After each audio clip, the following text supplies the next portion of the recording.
Okay, you're in Excel and you want to calculate the number of months between two dates. We look at three different methods, look at the pros and cons of each. Let's start off with DATEDIF. Now it won't appear in the IntelliSense list here, open bracket, nor will you get a screen tip telling you the arguments in this function. So you just have to know them. The first argument is start date, comma. The second argument is end date, comma. And then if you're calculating the number of months between two dates, you just put an M in speech marks, close the bracket, press enter, and that'll do the calculation for you. Now, if I copy this down, there are a few problems with DATEDIF. One thing you should know, it's only going to return completed months. We'll look at a way in a moment of including incomplete months. Now, the other thing you should know is that DATEDIF is a little bit quirky when it comes to last day of the month. You can see here that a month has elapsed, but I'm getting a result of 0. Whereas here, a month has elapsed and I'm getting a result of 1. And the same is true down here, 31st of July to the 30th of August. I get an answer of 0, but here I get an answer of 1. And you can see the pattern here.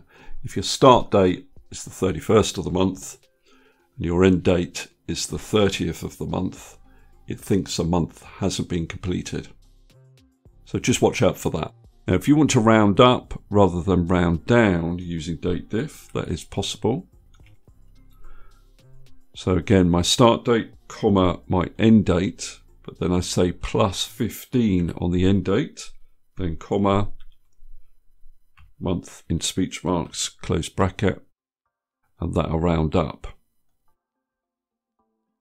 Now, another method is to use the YEARFRAC function, and this does appear in the IntelliSense list. Now, what YEARFRAC does is work out the number of years between two dates, but it returns a decimal result. So you can see that it's first asking for a start date, comma, and then end date. Close the bracket, press enter, and you can see if I copy this down, it returns that decimal answer. Now, to get the months, all I need to do is multiply by 12, convert it to a number, and I get the decimal months. Now, the final method is to use the year and the month functions. Now, let me show you how year works. All that's going to do is return the year portion of a date. So if I refer to the end date, it returns the year of that date. So if I say that year minus the year of the start date, that will give me 1, and then I'd need to multiply that by 12. So I put the subtraction in brackets and multiply it by 12. So then I'd need to add the additional months in this date period. So I'd add, and I'd use the month function for this, month of the end date minus the month of the start date.